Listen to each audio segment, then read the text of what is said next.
सभी लोगों को मेरा नमस्कार। क्या आप लोगों तक मेरी आवाज आ रही है? जो भी लोग वीडियो देख रहे हैं इस लाइव सेशन से जुड़े हैं, अगर आप मेरी आवाज सुन पा रहे हैं तो एक बार इस पे यस लिख दीजिए ताकि मुझे पता लग जाए कि मेरी आवाज क्लियरली आप लोगों तक पहुंच रही है। प्रणाम, नमस्कार, नमस्कार। क्या आप मुझे सुन पा रहे हैं?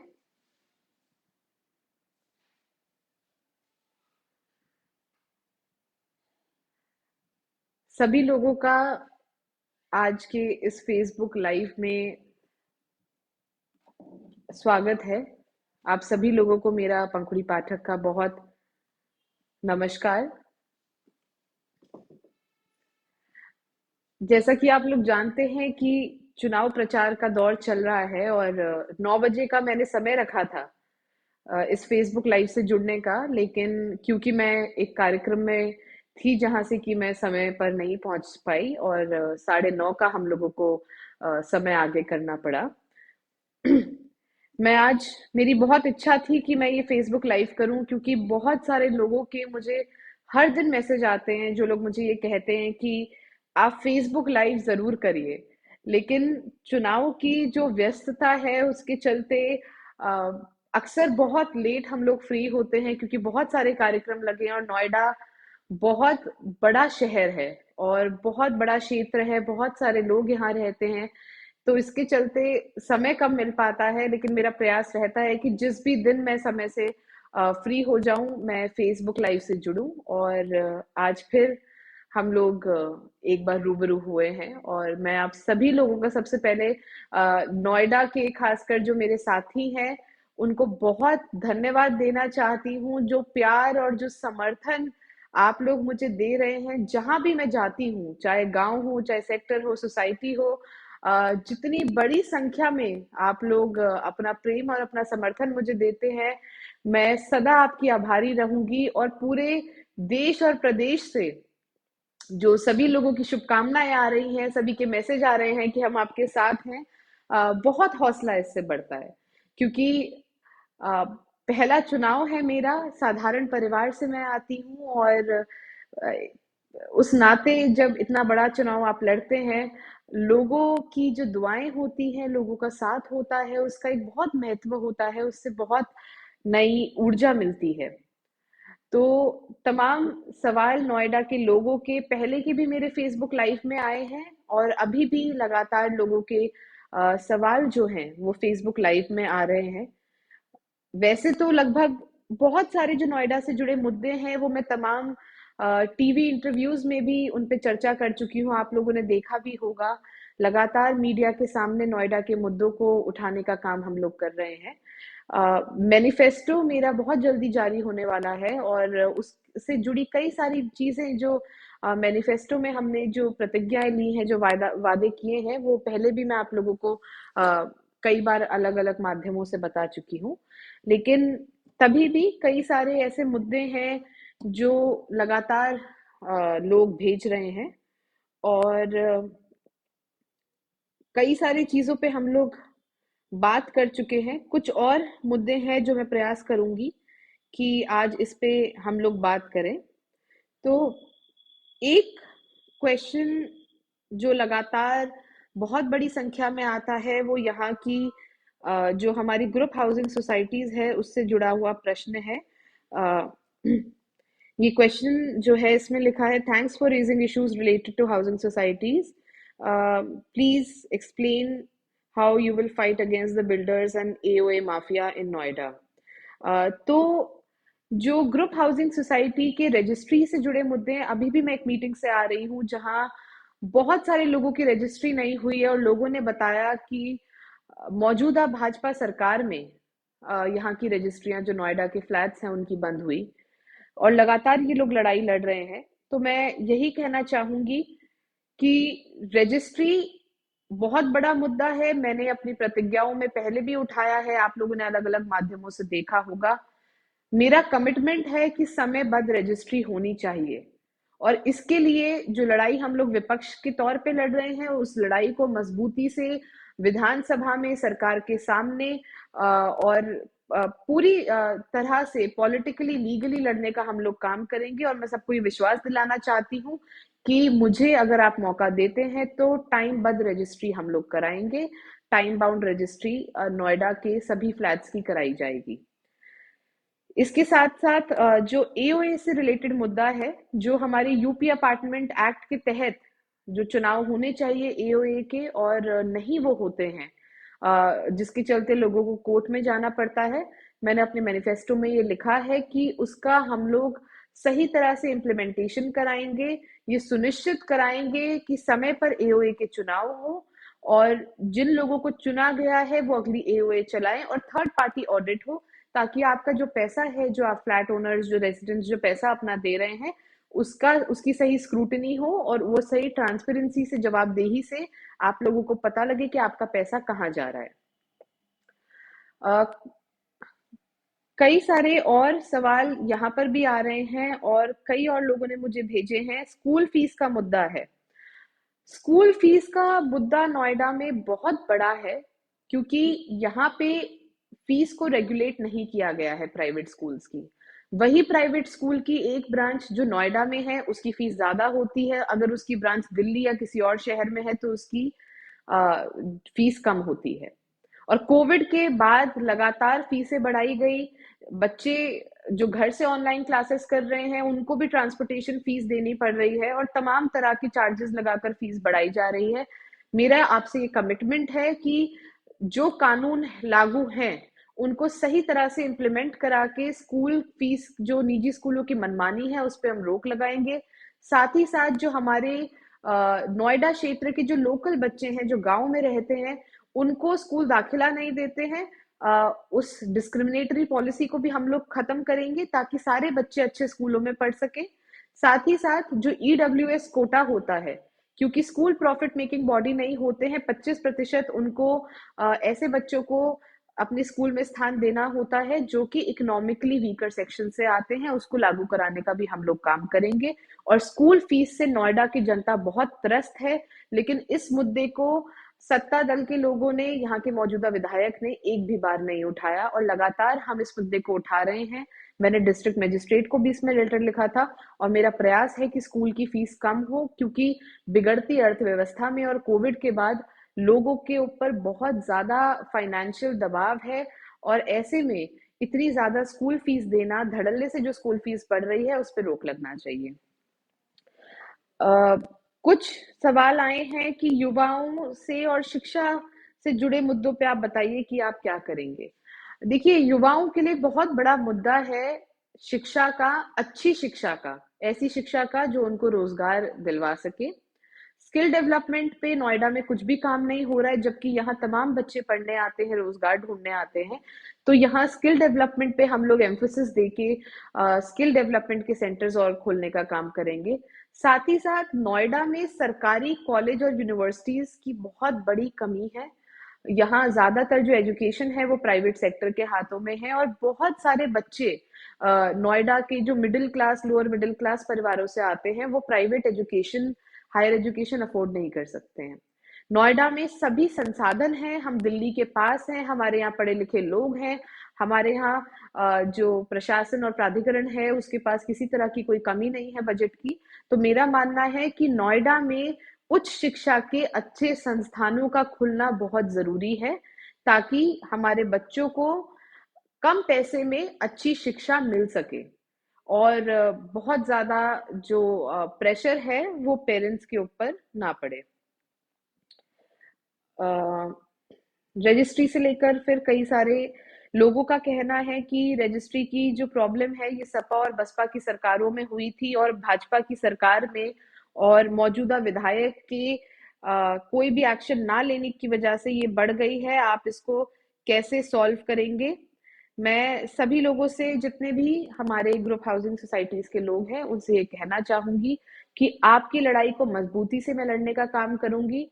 अगर कहीं पर भी आंदोलन करना पड़ा, सबसे आगे आपको पंखुड़ी पाठक बैठी हुई दिखाई देंगी और लीगल बेसिस है इस प्रॉब्लम को सॉल्व कराने का। सिर्फ पॉलिटिकल इच्छा शक्ति नहीं है जिसके चक्कर में रजिस्ट्रीज हमारी रुकी हुई हैं, और हम लोग रजिस्ट्रीज को कराने का काम करेंगे, और पूरा दबाव आपकी तरफ से, हमारी तरफ से मिलके रहेगा। इस मुद्दे को हम छोड़ेंगे नहीं जब तक कि सभी फ्लैट ओनर्स की रजिस्ट्री नहीं हो जाती। उसके लिए जो भी लीगल और पॉलिटिकल लड़ाई हमें लड़नी पड़ेगी वो लड़ने का हम काम करेंगे। पुराने विधायकों की तरह मैं इस मुद्दे पे चुप नहीं रहूंगी। मुझे ना तो किसी बिल्डर का कोई दबाव है, ना कोई डर है, ना मुझे प्राधिकरण से डर लगता है, ना मुझे किसी और सत्ता में बैठे लोगों से डर लगता है। जो रजिस्ट्री की आपकी लड़ाई हमने विपक्ष में लड़ी है, मुद्दा उठाया है, आगे चल के भी उसको हम लोग उठाने का काम करेंगे। पिछले लाइव में भी एक मुद्दा आया था फ्री होल्ड का, और भी ट्विटर और फेसबुक पे लोगों ने पूछा है। देखिए, मेरा ये मानना है कि फ्री होल्ड बहुत आवश्यक है किसी भी शहर के लिए, प्रॉपर्टी का फ्री होल्ड होना। और नोएडा शहर में ये दुर्भाग्यपूर्ण है कि फ्री होल्ड प्रॉपर्टी नहीं की गई है, जबकि पिछले बार भी जो भारतीय जनता पार्टी का मैनिफेस्टो था उसमें ये कहा गया था कि हम प्रॉपर्टी को फ्री होल्ड करेंगे। तो मेरा मानना है कि फ्री होल्ड होना चाहिए। मैंने अपने मैनिफेस्टो में भी इस मुद्दे को रखा है, और हम लोग नोएडा की जो संपत्ति है उसको फ्री होल्ड कराएंगे ताकि उसका बेहतर उपयोग यहाँ के लोग कर सकें। उसमें जो ओनर्स हैं उनको सुविधा मिलेगी, और जो नए लोग यहाँ पे घर बसाना चाहते हैं उनको भी फायदा मिलेगा। तो फ्री होल्ड की तरफ मेरा पूरा का पूरा कमिटमेंट है। एक अभी कमेंट्स में आया है कि गंदे पानी का बहुत बड़ा मुद्दा है, और गंदे पानी का मुद्दा सब जगह बना हुआ है।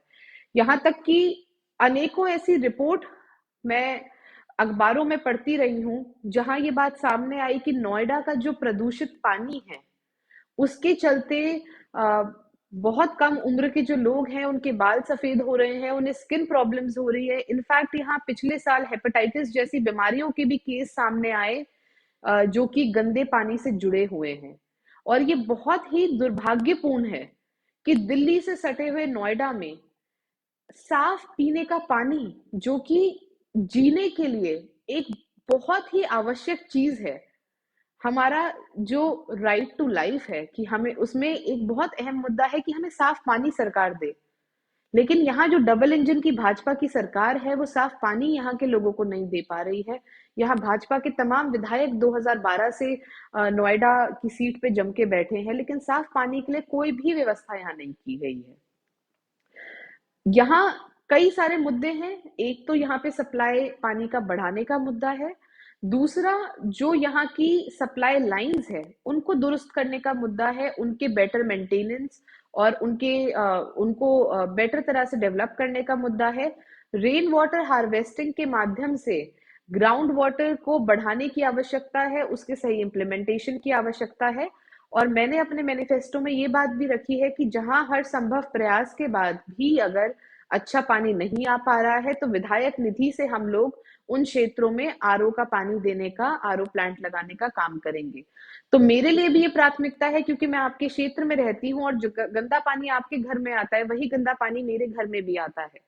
और हम जो अपनी सेहत के साथ, अपने बच्चों की सेहत के साथ जो ये खिलवाड़ देख रहे हैं ये रुकना चाहिए।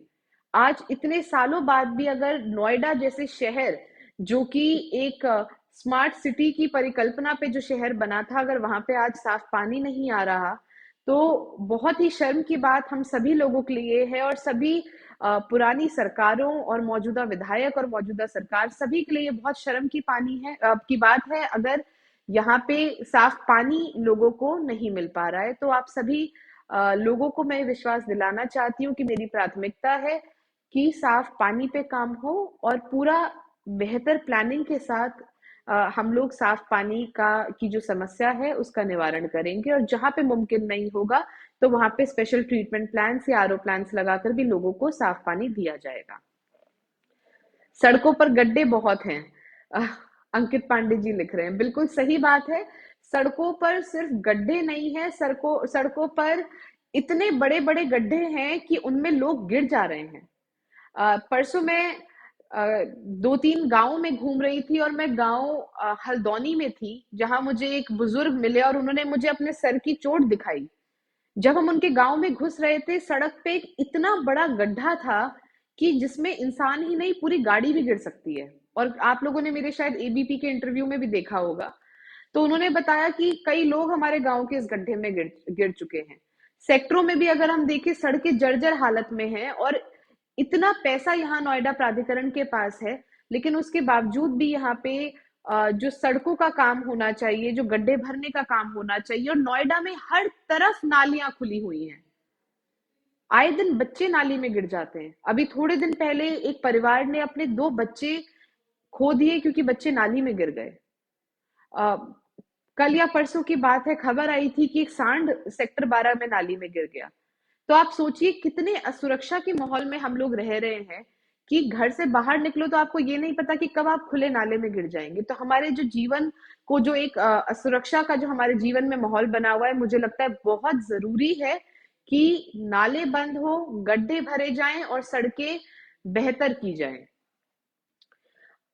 नोएडा के गांवों के लिए खेल मैदान बनाए जाएं, एक ये किसी ने लिख के भेजा है। मैंने अपने मैनिफेस्टो में भी ये बात रखी है, और मैंने ये महसूस किया है कि नोएडा शहर में जो जिस तरह से, क्योंकि यहाँ इतनी जनसंख्या है, जो खेल कूद की, जो स्पोर्ट्स की फैसिलिटीज होनी चाहिए, उसकी बहुत कमी है। और अगर है भी तो वो सिर्फ प्राइवेट इंस्टीट्यूशंस में, प्राइवेट स्कूल्स में है। जिसकी जिसका जो जो पैसे हैं, जो फीस है, वो इतनी ज्यादा है कि आम लोग, खासकर जो गांव में और ग्रामीण क्षेत्र में और कॉलोनियों में रहने वाले जो लोग हैं, वो लोग नहीं दे सकते हैं। कई सारे भूखंड हमारे शहर में ऐसे खाली पड़े हुए हैं जो नोएडा अथॉरिटी के पास हैं। अनेकों सेक्टरों में, सेक्टर 12 में, जैसे सेक्टर 22 में मैं गई थी, कई सारे भूखंड ऐसे हैं जहां पे लोग सालों साल से मांग कर रहे हैं कि इनको पार्क के तौर पे या स्पोर्ट्स फैसिलिटी के तौर पे डेवलप किया जाए। वो फाइलें नोएडा अथॉरिटी में धूल खा रही हैं, लेकिन उन पे काम नहीं हुआ है। मेरी प्राथमिकता रहेगी कि गांव में भी, शहर में भी, जो ऐसे भूखंड हैं जहां पर हम लोग स्पोर्ट्स की फैसिलिटी डेवलप कर सकते हैं, उनको हम आइडेंटिफाई करें। किस किस खेल की फैसिलिटी की जरूरत है, वहां पे हम उसका मैदान बनाएं, उसका इंफ्रास्ट्रक्चर बनाएं, और ज्यादा से ज्यादा हम लोग स्पोर्ट्स फैसिलिटी डेवलप करें, ताकि हमारे शहर के बच्चे आने वाले समय में देश का नाम रोशन करें, अपने परिवारों का नाम रोशन करें, और सुविधा उनको मिले। क्योंकि मैं कई बार जाती हूँ तो माताएं मुझे बताती हैं कि हमारा बच्चा इस खेल में बड़ा अच्छा है, लेकिन इतना पैसा लगता है कि अगर हम लोग उसको आगे बढ़ाना चाहें तो हमें बड़ी समस्या आ रही है। यहाँ पे उस पर्टिकुलर स्पोर्ट से जुड़ा, जैसे स्केटिंग रिंक की बात की गई थी, यहाँ पे जो बच्चे स्केटिंग करते हैं उनके लिए कोई अच्छा इस तरह की स्केटिंग रिंक नहीं है जिसपे वो अगर बड़े लेवल पे करना चाहते हैं प्रैक्टिस कर सके। तो ये सब चीजें हम बनाएंगे। और हमारे कई सारे गांव के साथी हैं जिन्होंने अपने प्रयास से, जैसे कि मैंने सौरखा गांव में भी देखा था कि जो अखाड़ा बनाया बच्चों की कुश्ती के लिए, बच्चों को सिखाने के लिए, बहुत सारे हमारे साथी ऐसे हैं, खासकर अलग अलग गांव के जो हमारे युवा हैं, उन्होंने अपने संसाधनों से बच्चों के लिए, युवाओं के लिए बहुत अच्छे डेवलपमेंट किए। मैंने कुछ क्रिकेट के भी ग्राउंड देखे जो कि लोकल लोगों ने अपने अपने आप डेवलप किए हैं, उसका रखरखाव वो कर रहे हैं।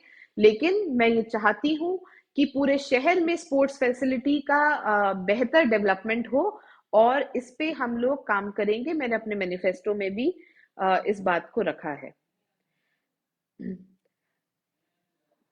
कई सारे मुद्दे और हैं। किसानों के लिए बात करी गई है, स्पेशली एबल्ड की बात की गई है। स्पेशली एबल्ड जो लोग हैं, 2-3 मुद्दे हैं उनसे जुड़े हुए। पहला तो जो निम्न वर्गीय, जो डिसेबल्ड लोग हैं, जो कम आमदनी जिन लोगों की है और वो सरकार से सहायता चाहते हैं, मैं देखती हूँ, मैं जहां पर भी गई, कई सारे मुझे स्पेशली एबल्ड लोग मिले जिनके पास रोजगार नहीं है, और जो पेंशन उनको मिलनी चाहिए, जो विकलांग पेंशन उनको मिलनी चाहिए, इस पूरे शहर में पेंशन नहीं बनी है।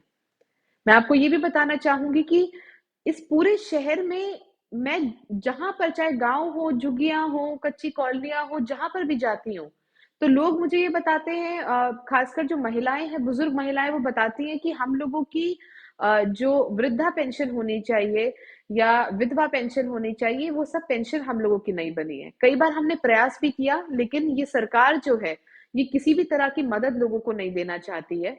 तो मेरी प्राथमिकता ये रहेगी कि जिन भी लोगों को सरकारी मदद की ज़रूरत है, चाहे वो राशन कार्ड हो, चाहे वो पेंशन हो और चाहे वो डिसेबिलिटी पेंशन हो, उसको हम बनाने का काम करें। दूसरी बात, ये तो रही पेंशन की बात। स्पेशली एबल्ड लोगों के लिए इंफ्रास्ट्रक्चर बेटर होना चाहिए, रैंप्स होने चाहिए।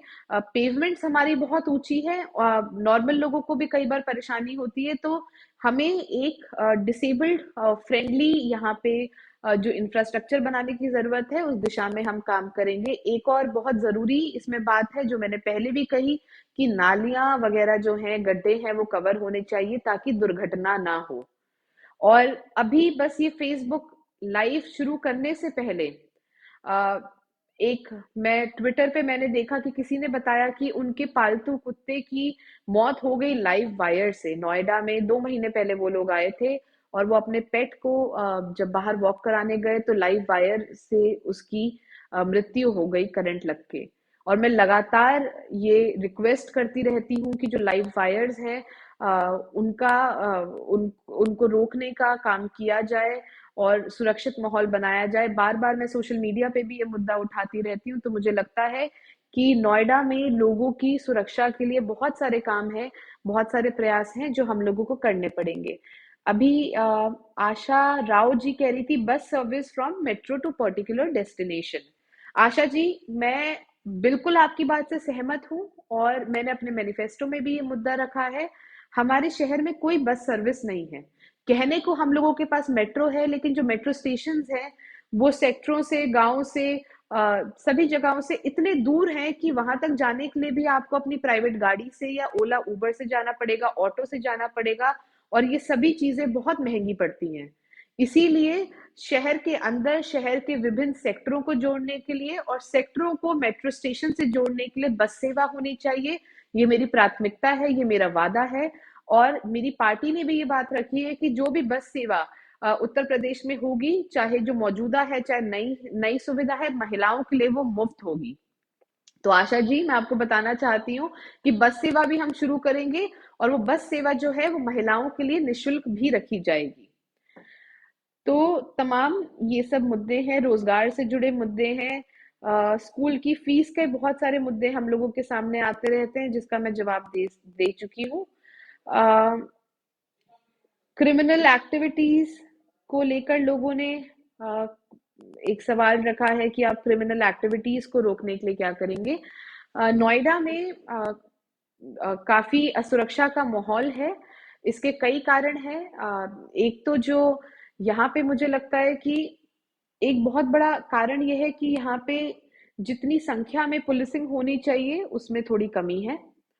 और साथ ही साथ महिलाओं के लिए भी, और मुझे लगता है रात के समय के लिए भी, हमारे यहाँ लाइटिंग बहुत कम है। स्ट्रीट लाइटिंग अगर बेहतर हो, हर जगह उजाला हो तो थोड़ा बेहतर रहेगा। लोगों में एक सुरक्षा का माहौल, एक जो एहसास है सुरक्षा का, वो बनेगा।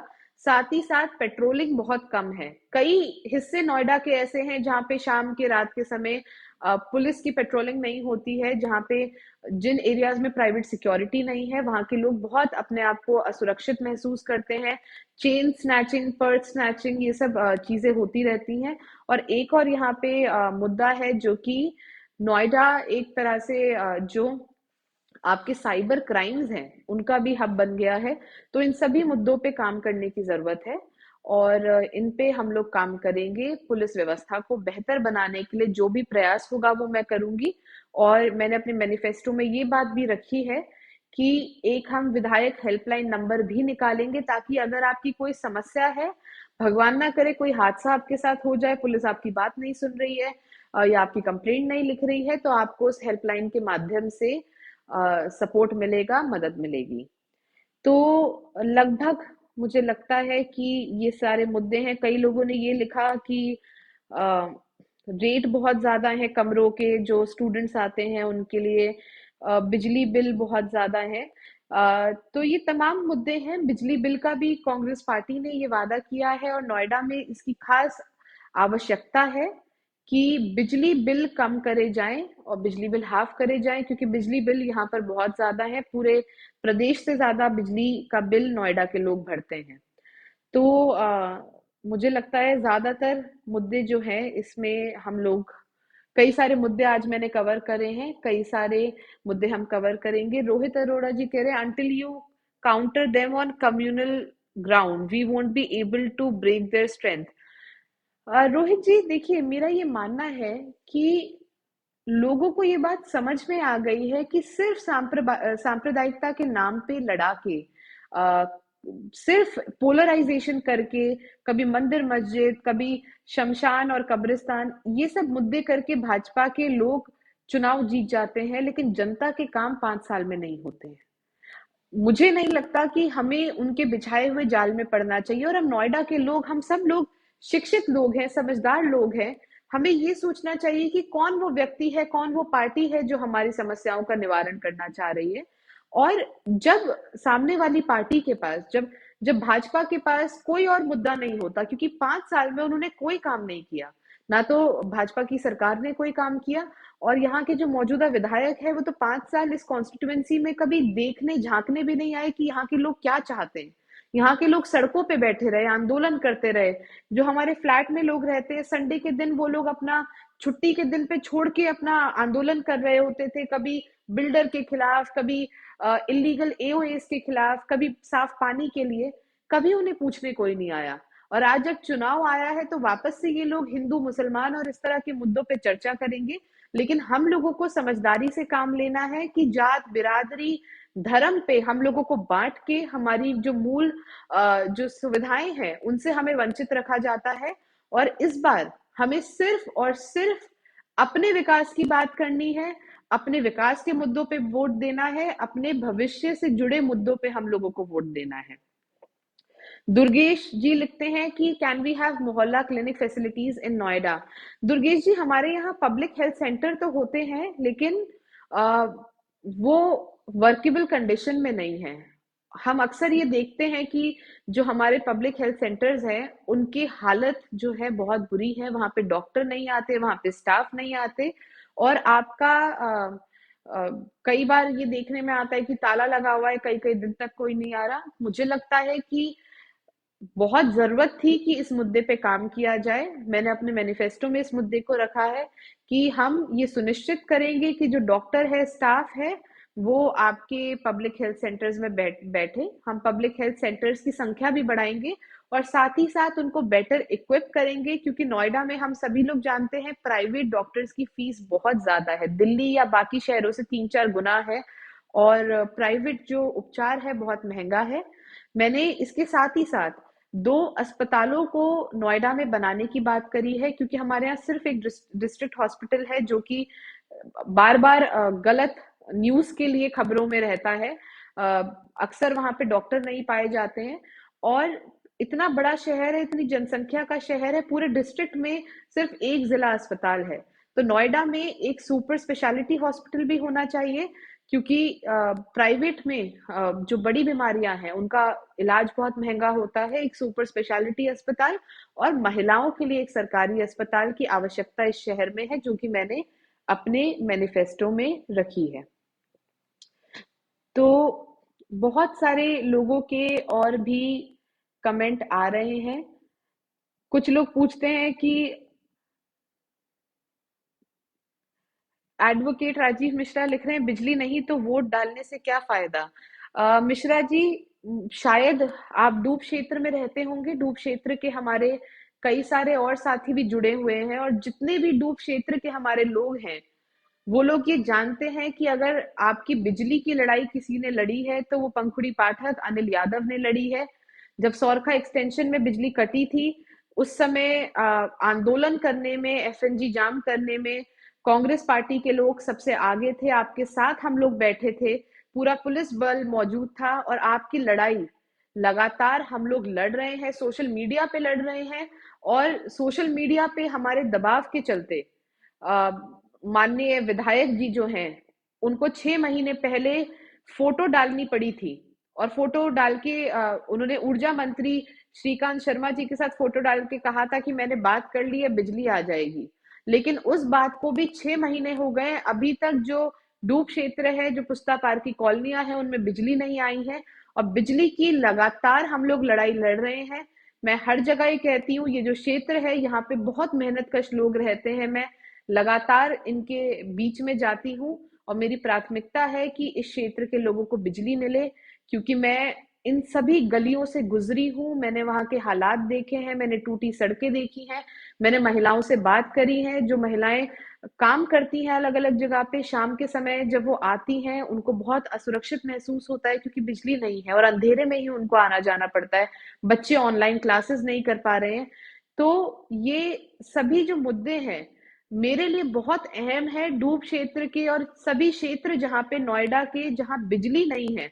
सबसे पहली बात तो ये है कि बड़ी शर्म की बात है। और जो लोग नोएडा से नहीं है, जब पत्रकार आते हैं बाहर से और मैं उनको ये बताती हूँ कि मेरे नोएडा में एक ऐसा क्षेत्र है जहाँ बिजली नहीं है आज तक, जहाँ लोग प्राइवेट बिजली खरीदते हैं, जहाँ लोगों ने अपने पैसे से खंबे लगाए हैं, अपने पैसे से तारे लगाई हैं, तो वो लोग उनको विश्वास नहीं होता ये सब बात सुन के। वो कहते हैं ऐसा कैसे मुमकिन है। और मैं कई सारे न्यूज चैनल्स को डूब क्षेत्र में ले जाके हालात दिखा चुकी हूँ। तो आपकी जो लड़ाई है उसको हम लोग लड़ रहे हैं।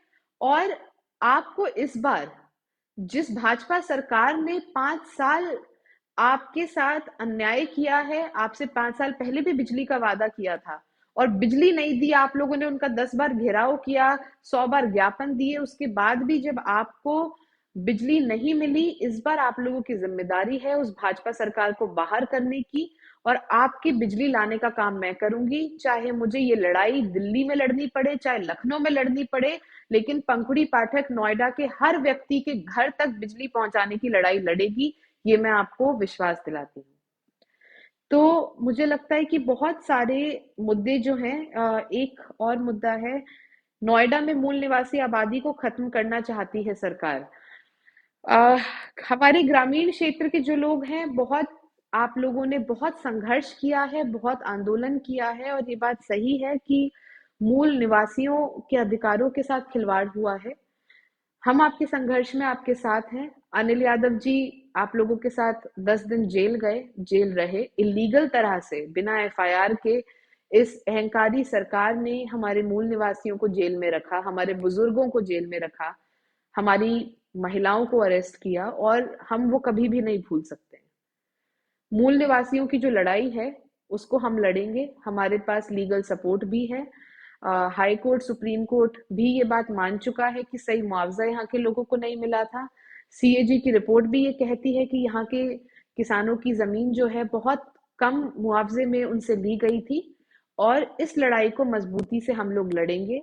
मुझे मेरा ये मानना है कि कोई भी बाहरी व्यक्ति आपका दर्द नहीं समझ सकता, आपकी चिंता नहीं समझ सकता, लेकिन क्योंकि हम आपके बीच के हैं, आपकी समस्या हमारी भी समस्या है और हमारे भविष्य से जुड़ी हुई समस्या है। हमारे घर मकान, हमारे घेर पे हमारा मालिकाना हक होना चाहिए, हमारा नाम होना चाहिए, हमें अपनी प्रॉपर्टी को सही तरह से इस्तेमाल करने का अधिकार होना चाहिए। ये लड़ाई हमने आपके साथ सड़कों पे लड़ी है, जेल जाके लड़ी है, और जरूर इस लड़ाई को हम लोग आगे भी निष्कर्ष तक ले जाने का काम करेंगे।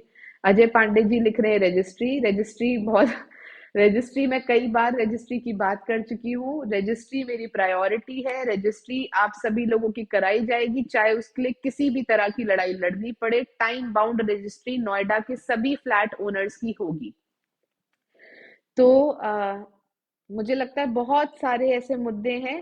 क्लीनिंग ऑफ ड्रेन्स किसी ने लिखा है, देखिए नोएडा का सीवर सिस्टम बहुत बड़ी प्रॉब्लम है, और यहाँ पे सीवर सिस्टम को कंप्लीटली ओवरहॉल करने की, नए तरीके से सीवर सिस्टम बिछाने की जरूरत है। खासकर जो हमारे पुराने सेक्टर हैं, पुराने सेक्टरों में पानी जिस तरह से भर जाता है, उल्टा पानी निकल के आता है बाथरूम से, जल भराव की जो समस्या है, इसका समाधान होना चाहिए था।